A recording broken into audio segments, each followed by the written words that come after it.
اب یہ جو ایران نے گلف کنٹریز کے خلاف باقاعدہ حملے بھی شروع کر دیے ہیں، وہاں پر گلف کنٹریز کے خلاف وہاں پر امریکی جو فوجی اڈے ہیں اور مختلف ممالک نے، جس میں بحرین ہے، قطر ہے اور کویت ہے، انہوں نے اپنی فضائی حدود بھی بند کر دی ہے. تو یہ تیل کے معاملے کو اگر سامنے رکھا جائے اور گلف کنٹریز کو سامنے رکھا جائے تو آبِ ہرمز کا یہ جو راستہ ہے، اس میں گلف کنٹریز اور جو امریکہ ہے، اس کے ریلیشنز کو آپ کیسے دیکھتے ہیں؟ دیکھیں، ہر جنگ جو ہے نا وہ وسائل کے حصول کے لیے ہوتی ہے، جی کسی ہدف کو حاصل کرنے کے لیے. اس میں امریکہ کا جو ہے، اگر آپ دیکھیں اس کی پہلی جنگیں جو ہیں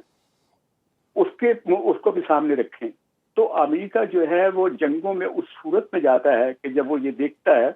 کہ وہ وسائل جو وہاں پہ موجود ہیں اور جو امریکہ کو چاہیے ان کو کیسے حاصل کیا جا سکتا ہے. آپ نے وینزویلا کی مثال دی، اس کے ساتھ جو موسٹ ریسنٹلی جو صورتحال ہے جی وہ ہمارے سامنے ہے. ایران کے ساتھ جو وہ کرنا چاہتے ہیں. اب ہمارے یعنی خلیج کے ملکوں میں اگر امریکہ کا مفاد ہے تو وہ کیا ہے؟ وہ یہی ہے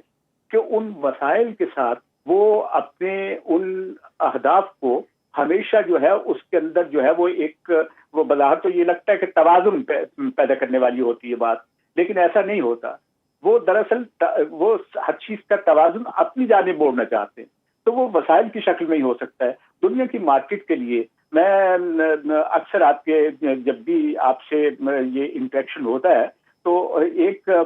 بات جو میں ہمیشہ کہتا ہوں کہ امریکہ کی فری مارکیٹ اکانومی کا تقاضا یہ ہے کہ جی وہ ان تمام تر چیزوں کو ایکسپلور کرتا رہے. امریکہ جو ہے، اور ایکسپلور کرنے کے لیے جو سب سے بڑا ذریعہ ہوتا ہے وہ تو اب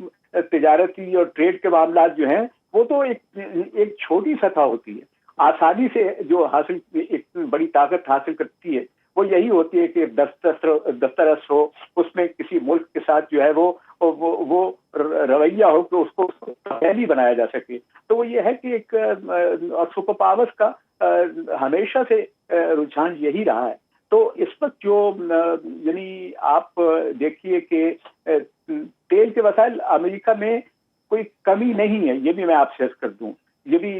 یہ اپنی جگہ پہ ہم ہمیشہ یہ جو کہتے ہیں کہ صرف اور صرف اس ذریعے سے، لیکن وہ بنیادی طور پہ ان